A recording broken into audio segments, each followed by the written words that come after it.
Greetings.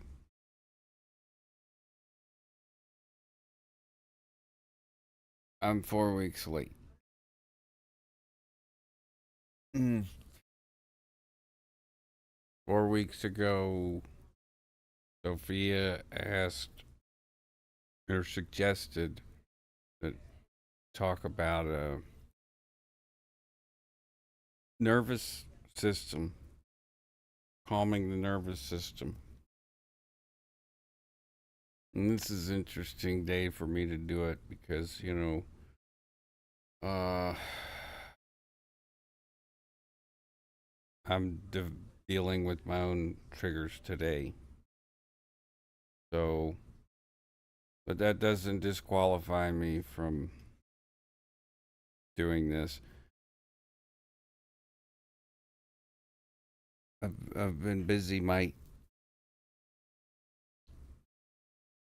Oh, you've been busy.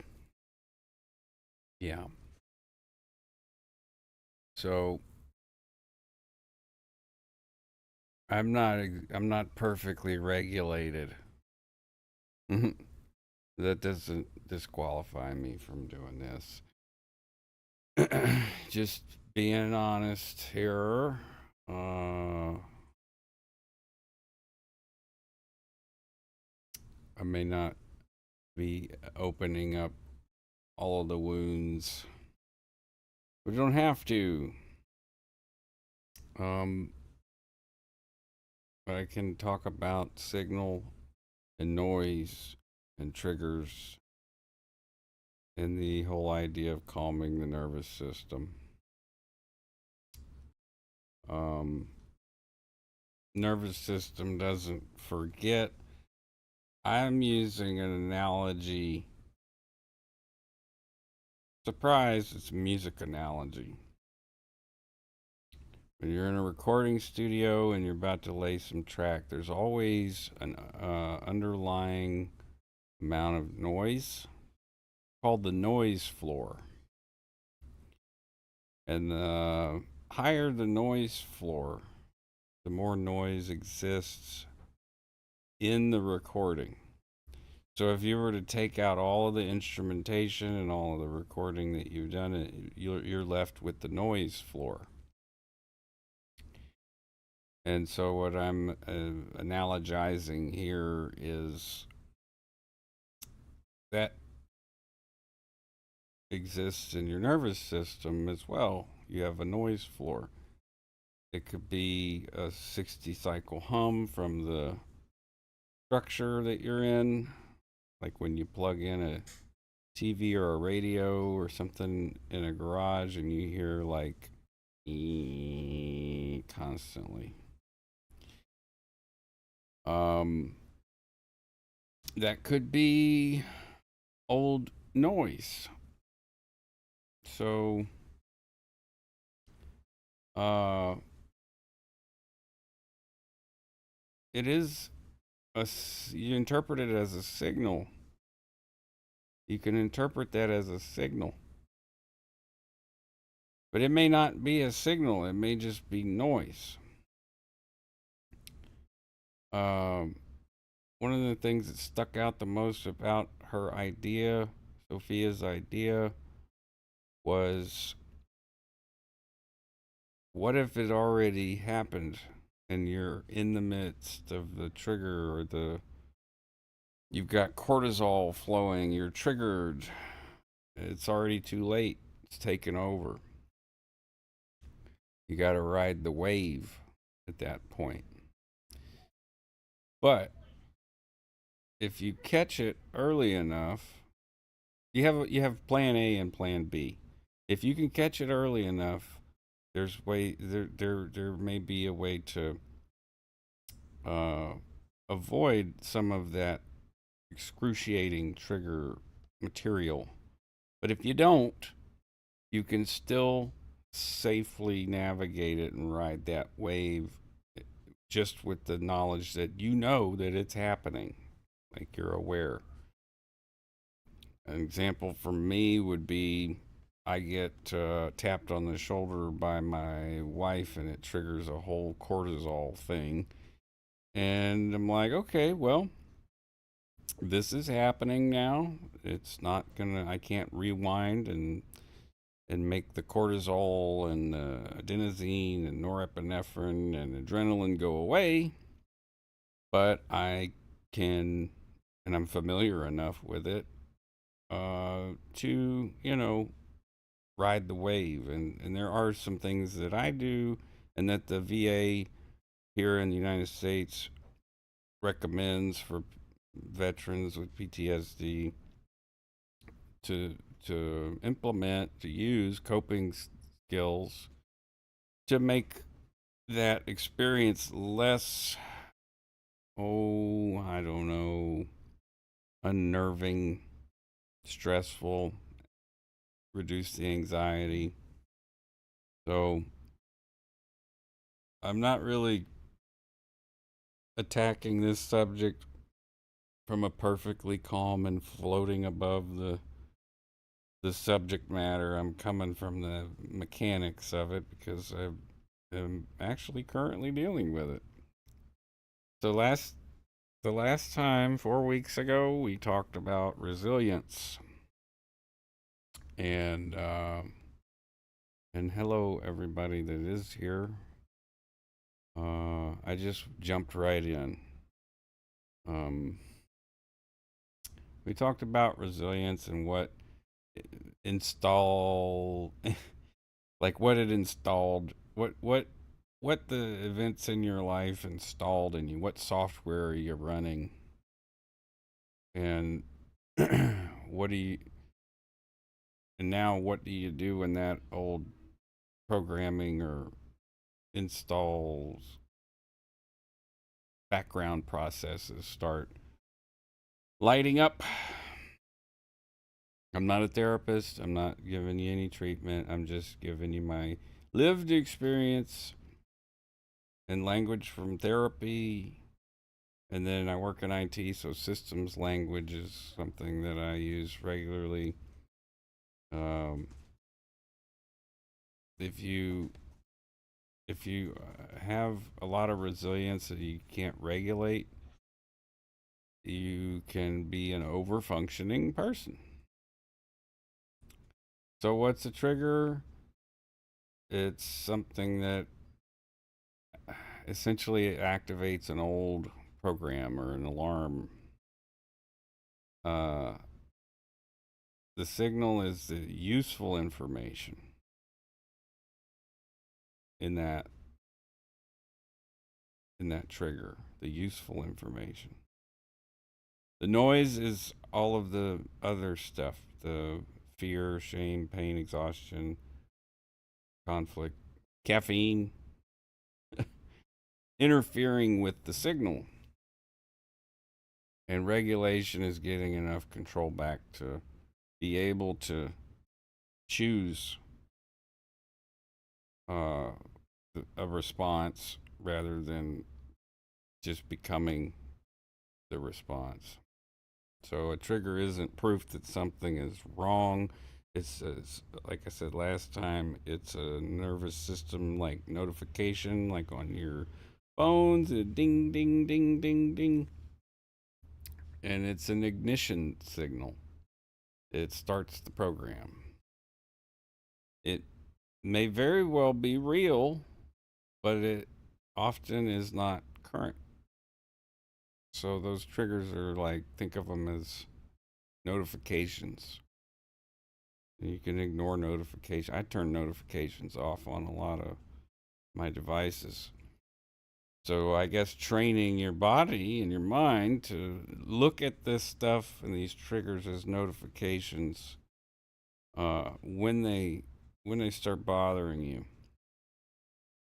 Because then if you can catch it early, you have options. If you wait until the notifications have stacked up a mile high, then you have no choice but to ride the wave and keep your jaw tight and your chest tight and your shoulders tight and your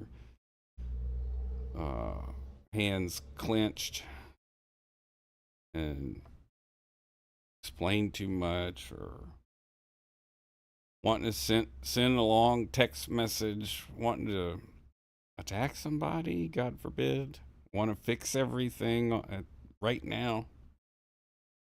Um, it's unrealistic to have a goal to never be triggered, but it is pretty realistic to be able to notice or learn to notice when a trigger gets ignited before the whole machinery takes over. So if you can identify it early, then you don't have to become it completely. So another audio analogy. In audio, signal is what you're trying to hear. Noise is everything interfering with it. And the nervous system appears to work like that too. And when the noise floor gets too high or there's too much noise, we can't tell what the signal actually is. Noise can be lack of sleep, pain, physical pain, emotional pain, money stress, medical stress, family stress, legal stress, language. If you were in some sort of coercive group that used language in a very nefarious way, like Scientology, language as a substrate of concepts, language is the substrate of concepts, which is used to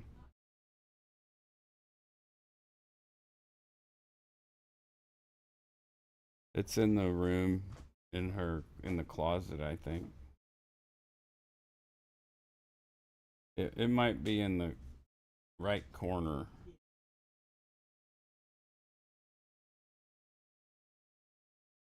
Feeling cornered, misunderstood, criticized.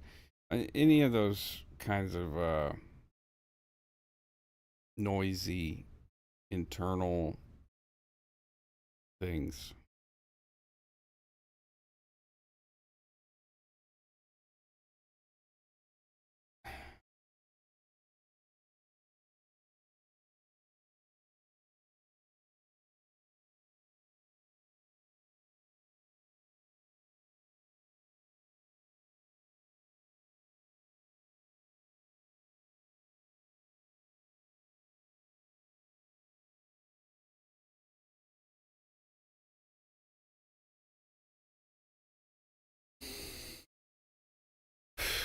Like right now.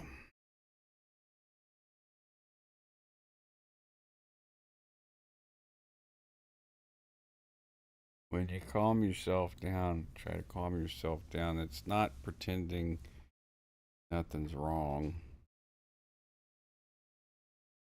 There'll still be plenty wrong, but it's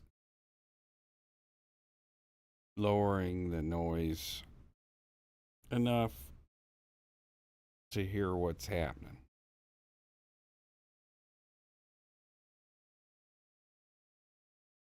So if you're able to intercept the signal that that you haven't separated it from the signal from the noise,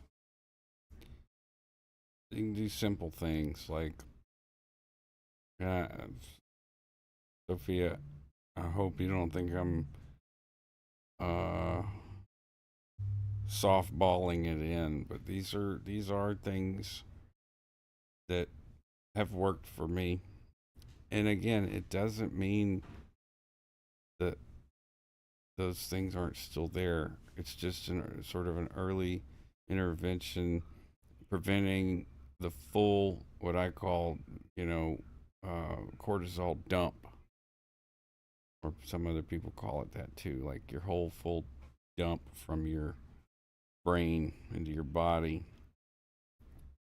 Breathing slower, drinking water, take a step outside, move your body around. That helps delay the response.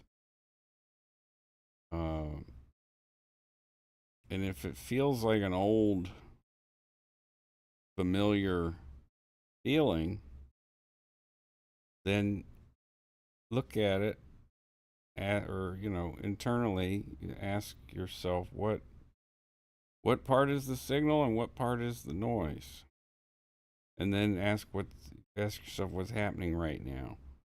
It's like a grounding skill, a relaxation skill. The VA, they utilize tools like breathing, muscle relaxation, visual imagery, um, and that's kind of what I'm saying. Whenever you feel that familiar feeling, a trigger, is to visualize, what's the signal, what's the noise.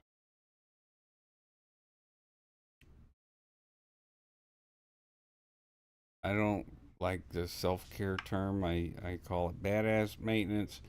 And that's not about being calm, it's about just giving yourself enough um, space in your own mind to choose what to do.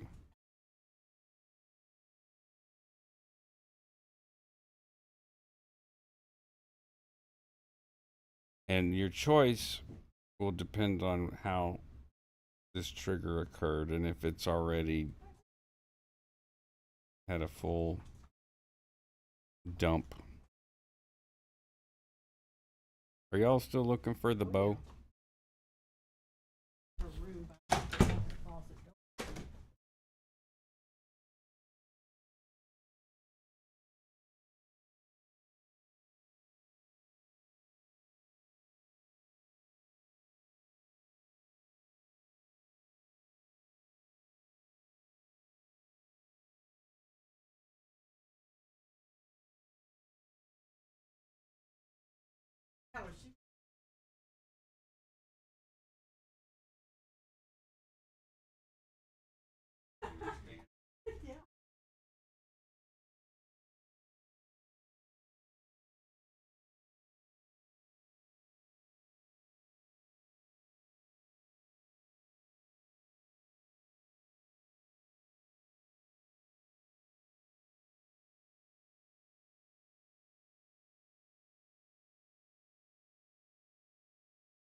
Yeah.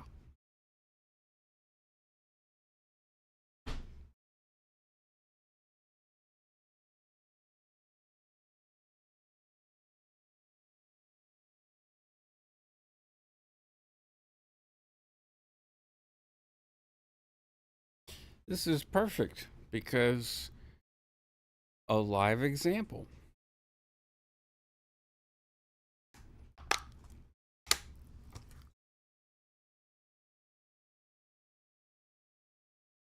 Let's talk about it.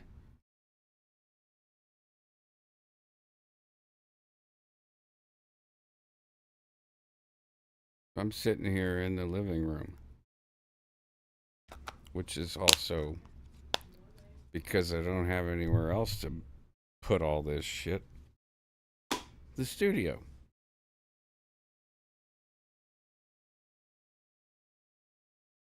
Life is happening all around me.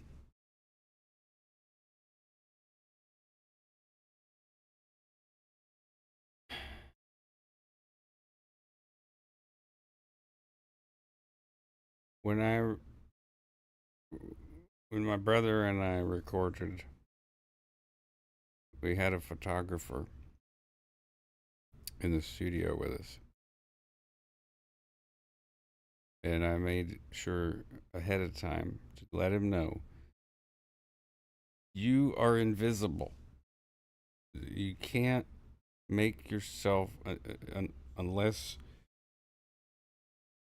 there's a break and you want to get some particular photos,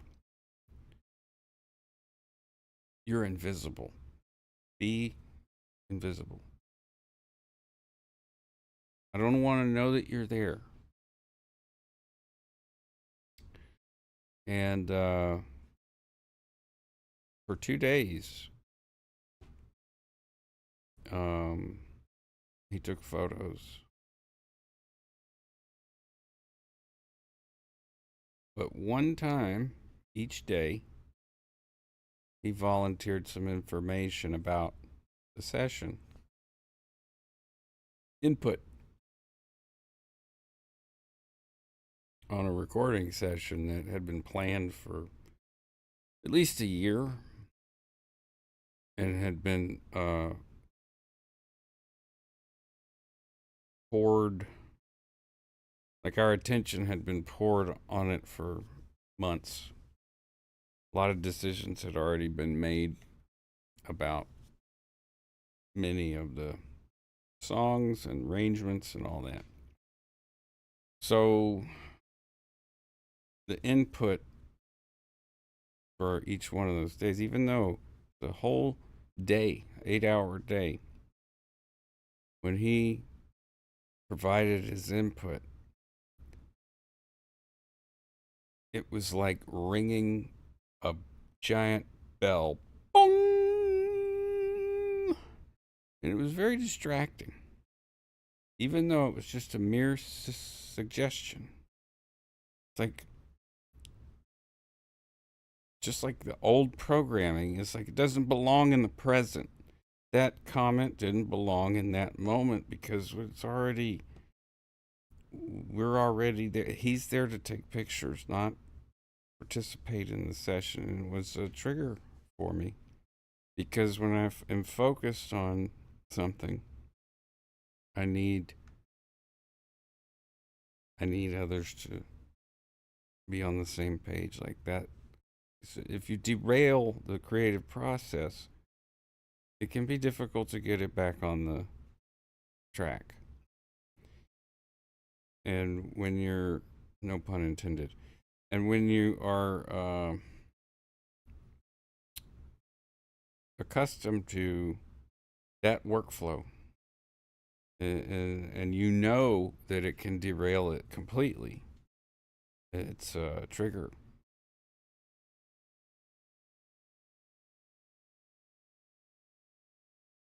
But it doesn't have to become a whole last deal, a whole uh, cortisol or dopamine dump, whatever. It's cortisol, not dopamine.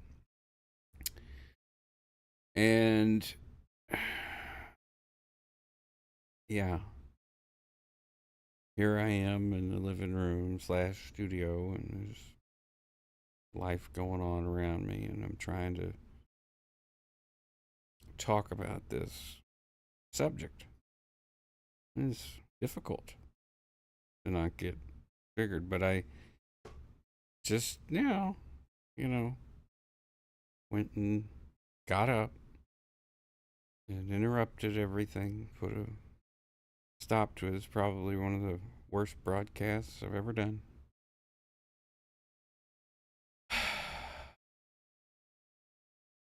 For one of my most favorite people.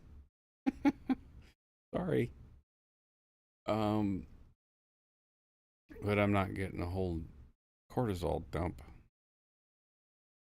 The signal versus the noise. The noise is literally the noise. Can't find the bow.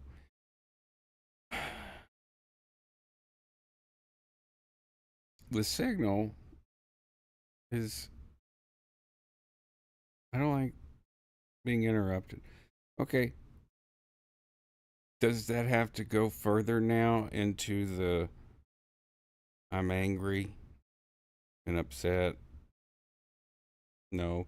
But does it have some of the. Has it already kind of started? Yeah. Does it have to go full blown trigger cortisol dump? No. Why? Because maybe because I'm talking about it and I'm catching it as I'm talking about it. Because if you can catch it, that's plan A. See it and recognize, oh, that's here or that's coming, and I could just like throw everything and press stop on the broadcast, like fuck it, and then be triggered all day. Or I can go with plan B. If I can't stop it, if I can't stop the response, I can at least be supportive of myself during it. So that's not a failure. Um, the good rules of thumb for whenever you're navigating through these triggers that start and you have no control anymore, or if it's giving you a little cortisol along with all the other cool little hormones you get, and endo uh, endogenous chemicals the body creates. Don't make any important decisions. Don't send a long text. Don't argue with people. Don't start a conflict. Um, do your badass maintenance. Turn the lights off. Drink some water. Eat something. Call someone that's like a safe person to talk to. That's one, if you have one. So if you can't stop it,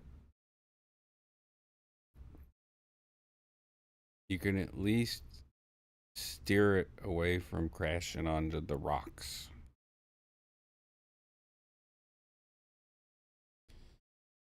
You may not be able to be perfectly calm.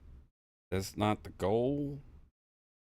You just need to support yourself until that part is over. And for me, that can be 24 to 48 hours. Um, you tend to lose access to your best thinking capabilities whenever these things happen, when you get triggered, when you haven't identified the signal and the noise and the trigger. And so you need to think about what is going to protect you during that time. So you ride the wave and you don't make yourself feel bad about it. You might very well feel terrible, and I cringe at some of the things my therapist says. Be gentle with yourself. So don't put shame on yourself or make it worse. Um, what you do before, during, and after the next one or this one will. I'll put it simply: practice, practice, practice. Like I tell my kids, there is no magic cure for PTSD. Um, but these are some Humble suggestions. What are and some questions for you? So, like, think about what are the early signs that you know about yourself that can tip you off so that you don't end up crashing into the rocks, metaphorically. What tends to make the noise louder? Um,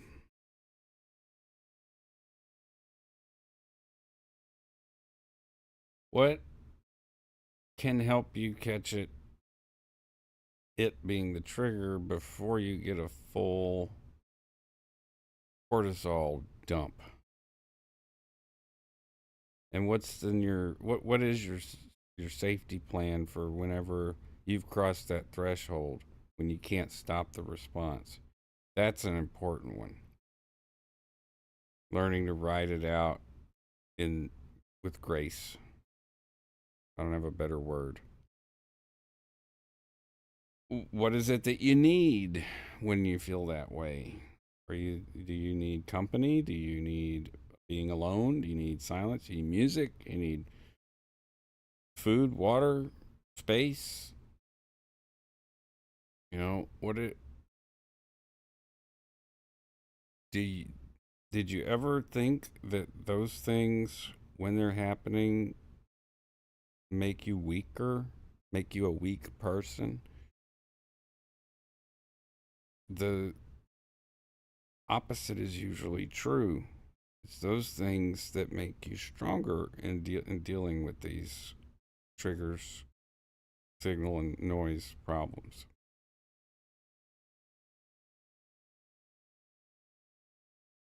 Um, and going back to the resilience thing, it's what was installed. And probably have some idea somewhere in your timeline what was installed that you installed and what was installed that wasn't your installation. Who hacked you and put this software in? When that executable runs and you're like, wait a minute, that's not mine. That's a plan A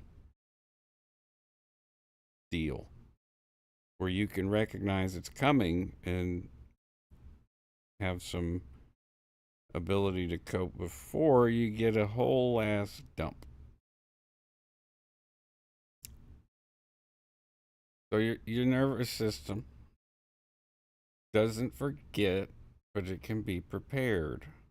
That's what I'm trying to explain is how to prepare your nervous system for that. Hey, from Seattle. Belladonna, how you doing?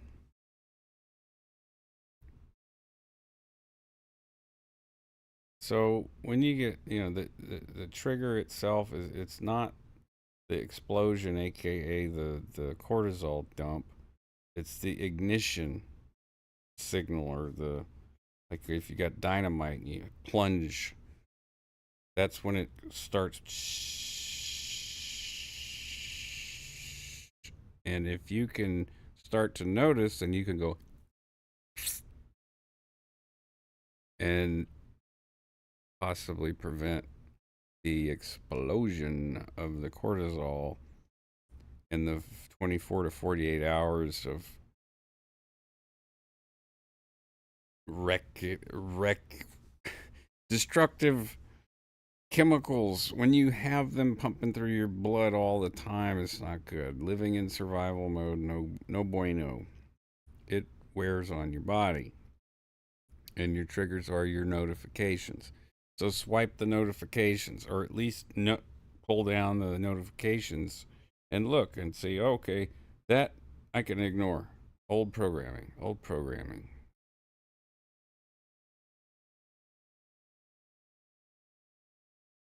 Working hard. Sent my daughter care pack. That's wonderful.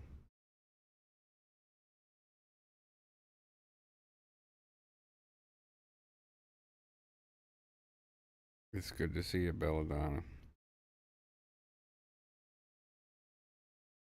Normally, your body feels it before your brain does, or your intellect, whatever. It's why it's probably called a trigger. And if you catch it early, you got options. Not many, but at least you got a couple.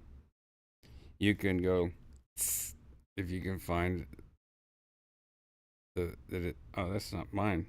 I don't need to.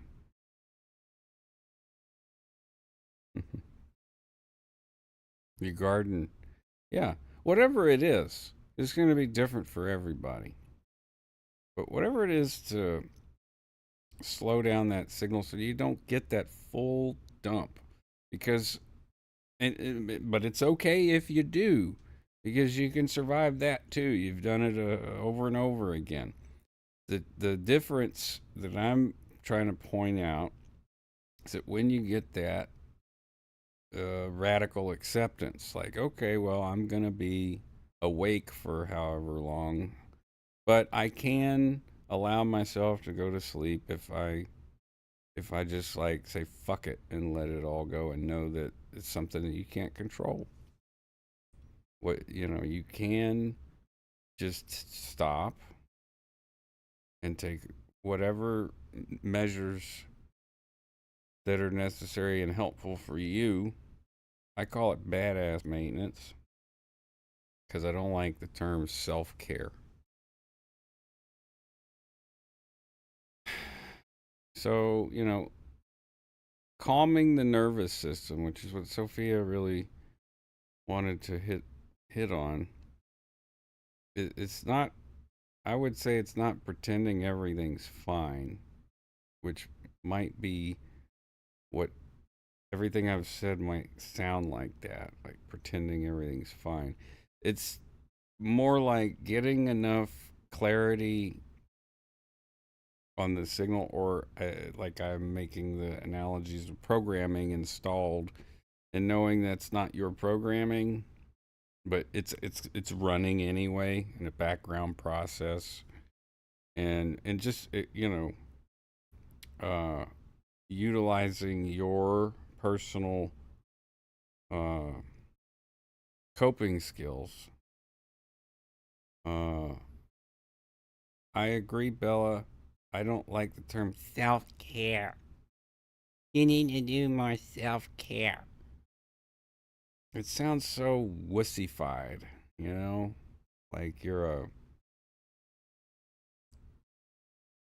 jello and you just, there's nothing you can do about it. You maintain your, well, I used to say that maintain when I'd get really high, like I gotta maintain. And these endogenous chemicals that PTSD can dump on you will get you really high. And maintain maintenance. If you've lived through enough stuff, people will call you a badass. So it's badass maintenance in my mind. Um, Core takeaway is that the nervous system doesn't forget, but it can you can prepare it with practice. And if the full response comes anyway, then it doesn't mean that you failed. Like there's no pill for there's no cure for this. So if you shift into a maintenance mode, or badass maintenance mode, or safe mode, however you want to word it, and support yourself through that period of time where you're severely triggered, um, it'll practice, practice, practice. System starts to update itself. And that's really the main point is through practice. You got very little options when it comes to these triggers. You can identify the signal and the noise with practice. not easy. It wasn't easy for me, anyways, to identify this stuff. Some of this stuff is buried deep in your psyche. So, it might take a few times for you to even recognize what the hell that old programming is. And it might take you over, and you might have to go to plan B, which is write it out and just make sure you don't crash on the jetties into the rocks. That's still a success. You practice it. And the more practice, you get better at it. It doesn't mean it's more fun. It doesn't mean it's less uh, miserable necessarily. Although, in my experience, uh, it does become less miserable, but not totally. Uh, if there was uninstall buttons, that would be great. Uninstall the self-hatred, uninstall the self-loathing, uninstall all of those things. It'd be great, wouldn't it? Well, we do have a somewhat of a method to do that. It's not as easy. It requires careful examination. And there might be days where you're just like, fuck it, I'm just going to be triggered and deal with it because you don't want to dig into your heart and soul and mind you don't have the energy for it. I know this has been plenty of times I don't have the energy for it because I've got other life things going on. So,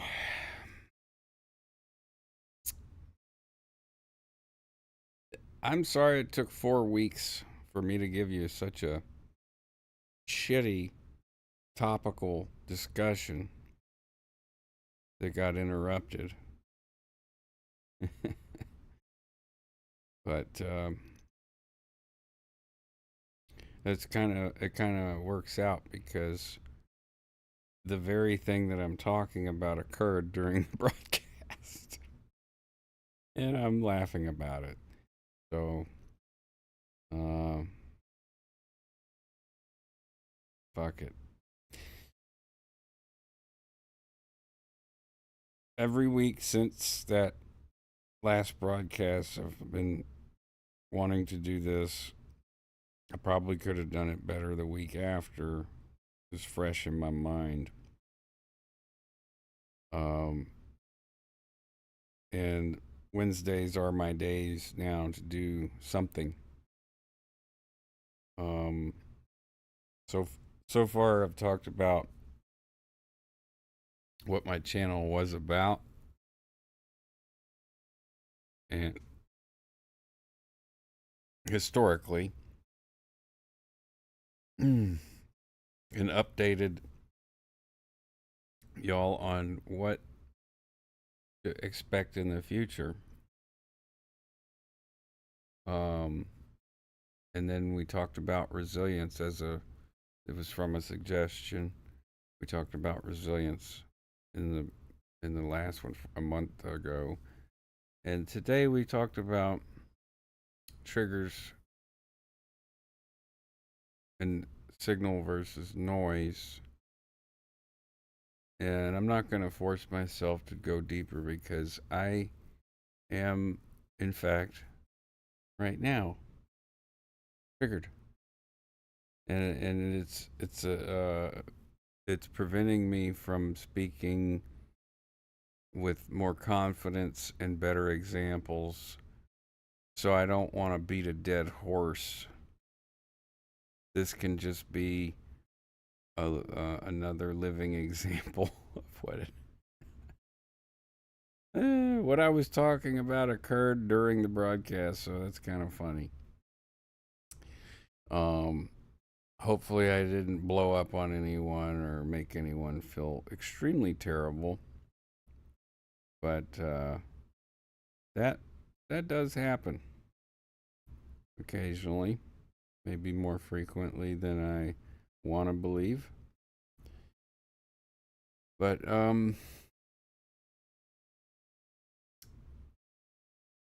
when you get when you first start feeling it, that irritated and agitated feeling, or that you're gripping your fists, you're gritting your teeth, try to train yourself to stop and look at what's the signal, what's the noise. Many times I've found that the noise is masquerading as the signal. The signal is just many times coming from the old programming.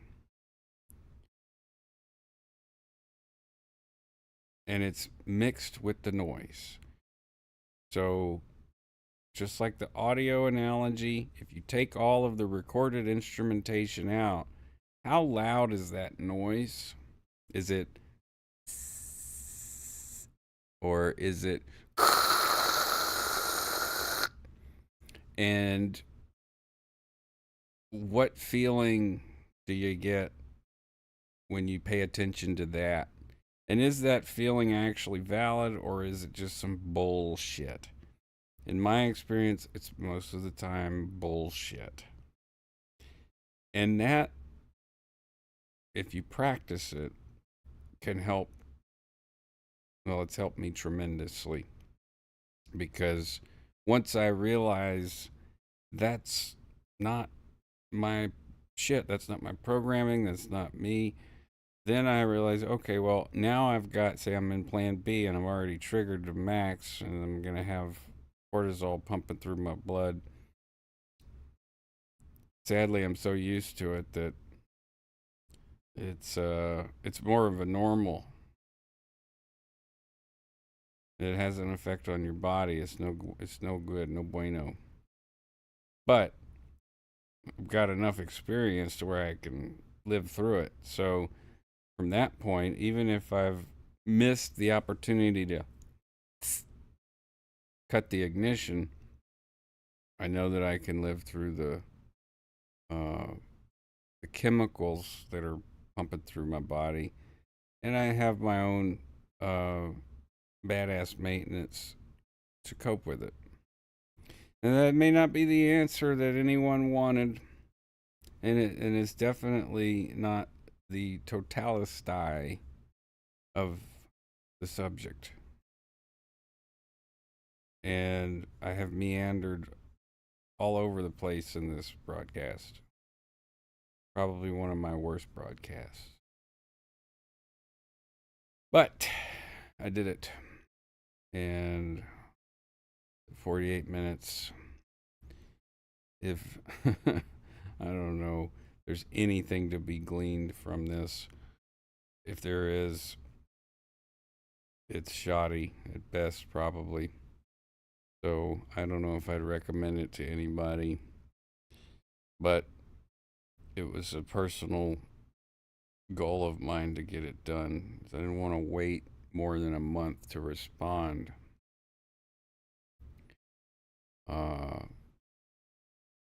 I miss the community. I miss everyone that I used to talk to every Monday morning.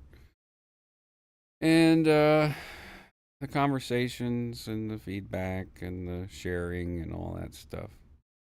So it's important to me for that reason, even if I deliver a extremely subpar broadcast. I'm fine with that. And I'll go on with all the rest of my problems that I currently have and practice what I'm talking about. And I'm by no means sitting above all of this stuff.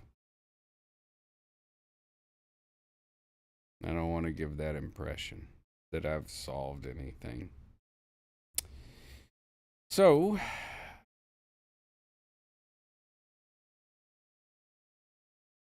Bach. Hey, Bach.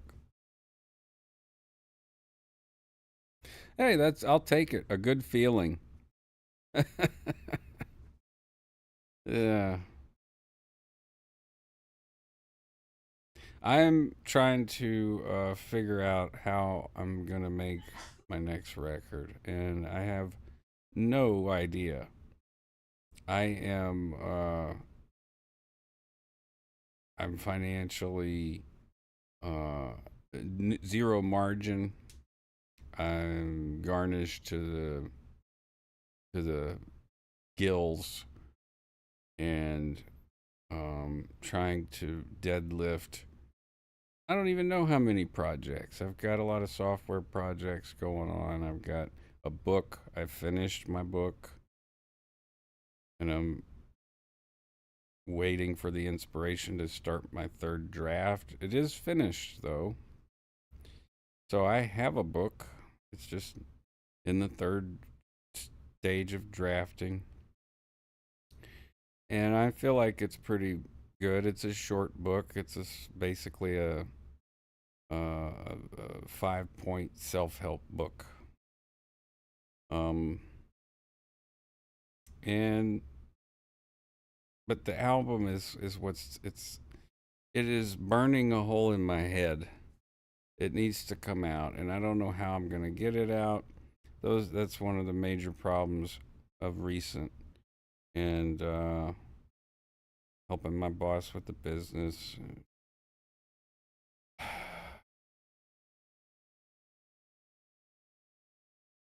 And I mean, looking back 5, 10, 15 years ago and where I'm at right now, if I was that person from 15 or 10 or 5 years ago, I would be probably bitching at myself saying, look, you've got it all now. What are you complaining about? But Alan Watts and many others who've studied way more than me said, be careful what you wish for. You might get it. And when you get it, it's not what you want anymore. It changes. We change. So, um, yeah, 5, 6 years ago, it was a huge accomplishment to get my album done. But looking down the barrel of 2027, and it's been 6 years since my last release. And now I've got all this management software that I've built and I need to learn how to use.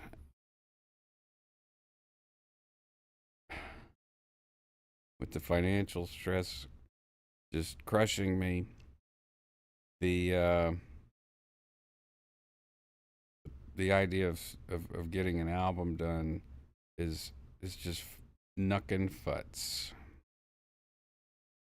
But I have to figure out how to do it, or I will go knuckin' futs.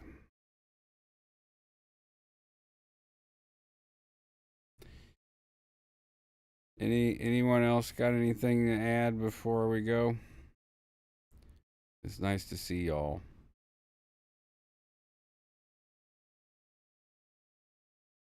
Thanks for hanging in for my senseless babbling drivel. Oh yeah, babble. Yeah, I'm babbling on. I just thought of Doug.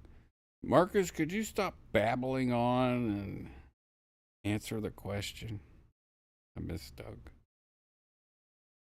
Sometimes when I think about doing a broadcast, I think about Doug, and it's like I don't wanna.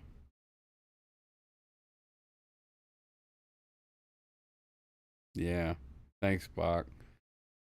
Um, the kids are doing great. In fact, the disturbance earlier was due to Stella needing a prop, and my mom thought it was a bow for her hair. It was actually she said an Indian bow. Um, She's doing marching with the band. She is in the color guard, and she is fantastic. And this is one of the things that the 5-year-old ago me and 10-year-old ago me would be like, hey, bro, shut up with your complaining and your bitching. Like, you are where you wanted to be. I appreciate your compliment, Bach. I tend to swat those away like flies. It's a character default or defect. My therapist bitches at me all the time for it, and so does Chat GPT. All right.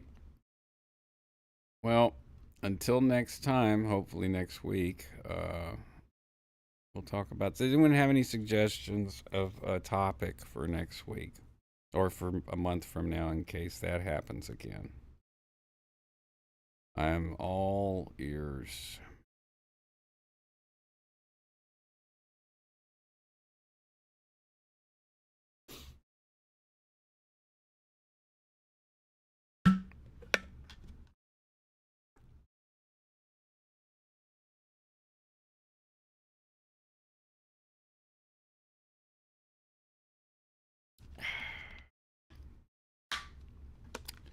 Drink plenty of water. It's hot outside if you're in the south. Waiting on that cool weather front. I can come up with a topic. It's no problem. Good to see everybody today. Hope y'all have a good rest of your week. Happy hump day. Until next time. Boop. Live long and prosper.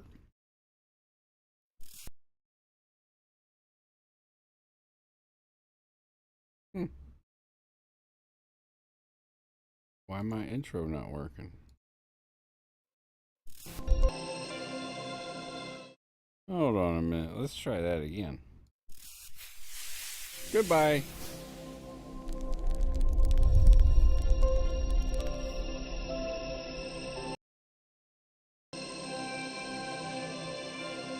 Worst broadcast